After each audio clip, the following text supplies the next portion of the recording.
vamos falar agora sobre o tema de redação que foi cobrado pelo Enem, que foi muito interessante, foi um tema muito esperado, muito bacana e que você, com certeza, aluno do Cromos, arrasou, detonou. Vamos lá. O tema foi desafios para a valorização da herança africana no Brasil. Esse tema é muito interessante porque traz alguns recortes. Primeiro, falar sobre herança era essencial. Se você não falasse sobre herança, em nenhum momento do seu texto abordasse a ideia de legado histórico das africanidades no nosso país, você teria tangenciado. Mas, para evitar o tangenciamento, os textos motivadores nos ajudam.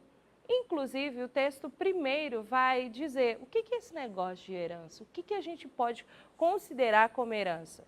O texto primeiro é a definição da palavra herança. Extraordinariamente escolhido, um texto bem curtinho, diferentemente dos outros anos, a gente teve 6 textos motivadores, mas não quer dizer que a leitura seria mais longa, quer dizer que foram bem selecionados, bem articulados e, de fato, tentaram te trazer à memória o que você poderia levar. A exemplo desse texto 1. Esse primeiro texto, essa primeira leitura define o que é herança. Me chama muita atenção as sugestões de abordagem da ideia de herança, porque para que você não tangencie o tema, você pode também levar palavras que estão associadas ao universo semântico da palavra central que foi cobrada no tema. Então, se você falou de crenças, de conhecimentos, de técnicas, de costumes, de tradições, se você falou de transmissão de conhecimentos de geração para geração, se você falou de cultura, você está tranquila em relação à abordagem do tema do Enem.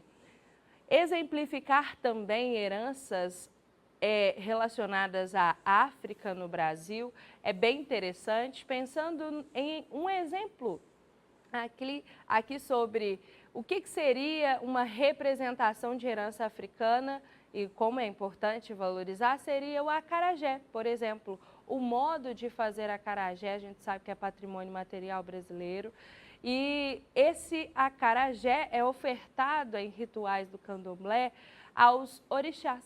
E é muito interessante pensar na espiritualidade do povo afro-brasileiro associado justamente à herança africana. Se você quisesse levar esse repertório para a sua redação, você poderia.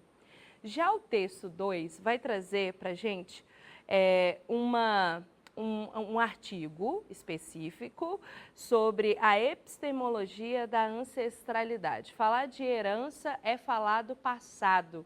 Então, esse texto 2 foi muito interessante em relação a isso. E olha só, o texto 2 vai falar do folclore.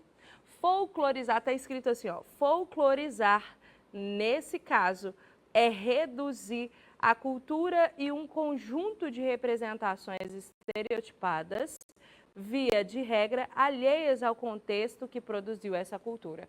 Então, falar de elementos do folclore brasileiro que reduzem, no processo de reducionismo cultural, que reduzem a cultura africana a elementos, por exemplo, assustadores, a exemplo da lenda do Kibungo.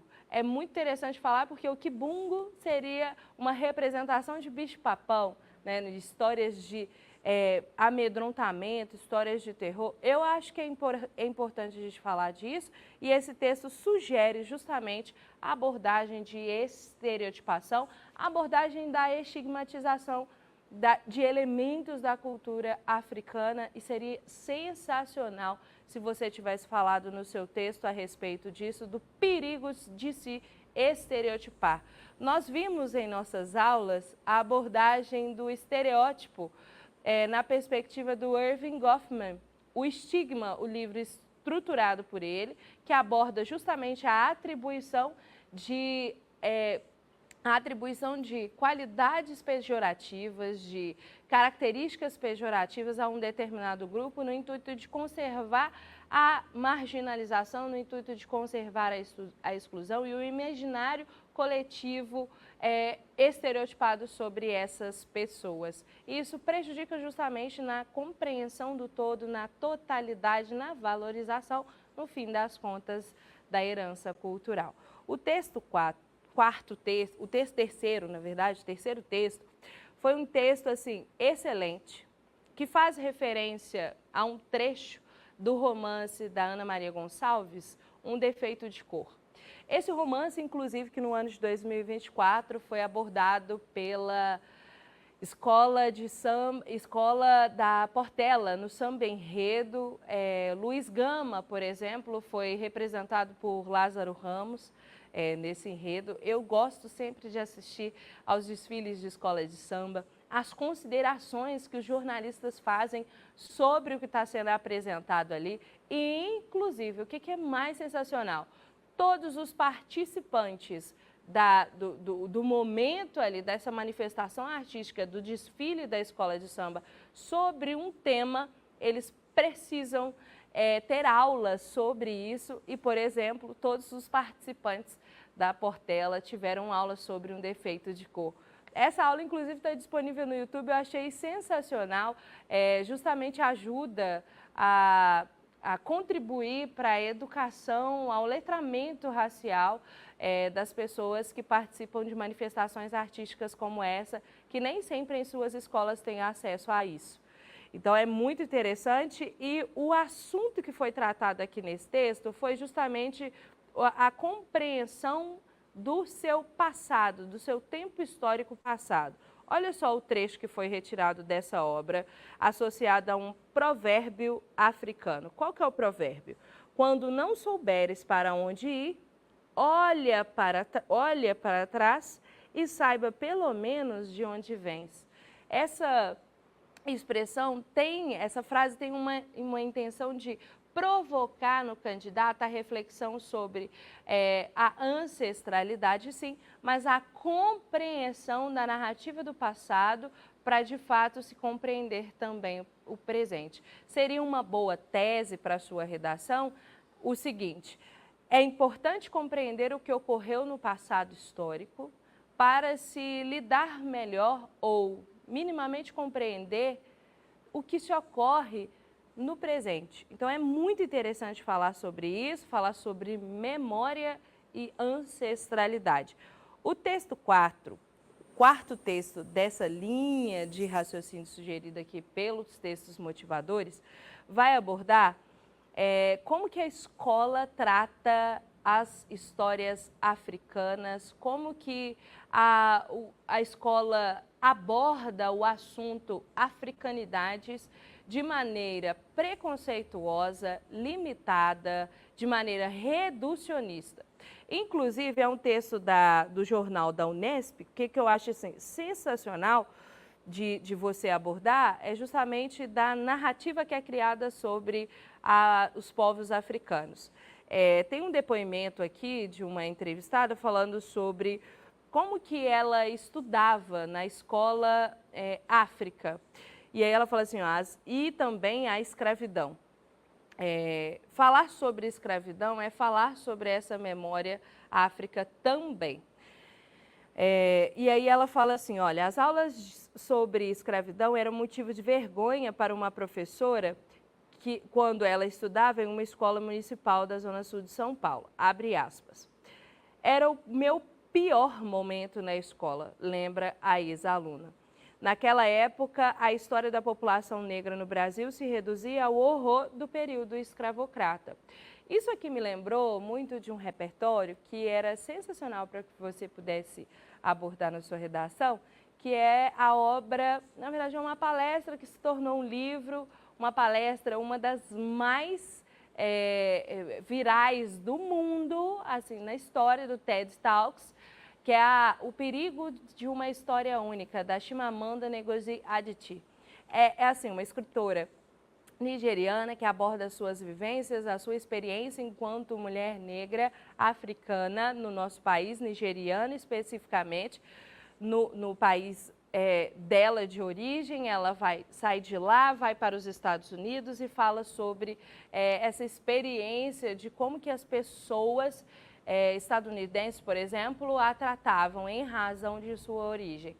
E ela fala de um problema muito comum relacionado ao etnocentrismo, na narrativa que se cria sobre determinadas etnias, de modo a supervalorizar, por exemplo, culturas europeias em detrimento das africanas.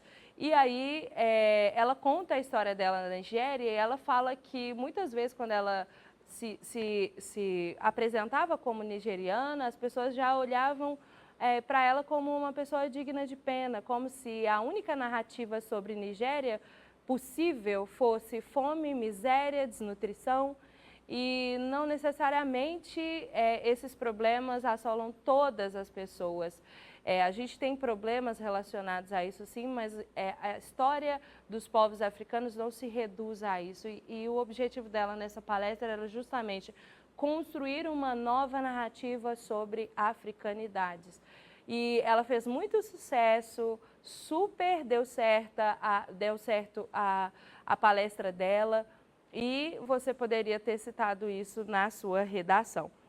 Outra coisa importante aqui também, que fala esse texto 4, vai falar sobre a abordagem da África, do continente africano nas escolas. Como que seria interessante falar de outras formas. E aí está escrito assim: agora os livros infantis levados para as turmas têm protagonistas pretos. Me chama muita atenção, por exemplo, o livro Amora, do Emicida, que coloca em protagonismo pessoas pretas, pessoas pardas, população negra, como uma forma de fato, mudar a narrativa de literatura, não colocando essas pessoas como coadjuvantes da história, mas sim como protagonistas de uma história, o que é muito interessante de se abordar na redação. Me chama muita atenção a forma como esse texto 4 provoca os desafios para a valorização, de fato, uma educação decolonial, uma educação antirracista, uma educação que visa a pluralidade de vozes na abordagem quando a gente fala de herança africana no Brasil. O texto 5 já é um samba enredo, já até fiz esse link com um defeito de cor que foi muito legal, muito bom de você ter abordado. A Estação Primeira de Mangueira, em 2019, teve como título A História para Ninar Gente Grande. Nesse samba enredo, a gente tem a abordagem da nova forma de se contar como se iniciou a história do Brasil. Por exemplo, nesse trecho, desde 1500 tem mais invasão do que descobrimento, numa tentativa de releitura de como que se conta o que ocorreu na colonização. Então, esse texto vem trazer essa interpretação da história brasileira e me chamou muita atenção também o inicinho, Brasil, meu nego, deixa eu te contar a história que a história não conta, o avesso do mesmo lugar. Muitas vezes a gente tem narrativas em história numa perspectiva única. E justamente esse samba enredo visa desconstruir essa ideia de contar sobre herança africana de um olhar apenas etnocêntrico, eurocêntrico, enfim. Muito legal você ter falado dessas questões históricas na sua redação.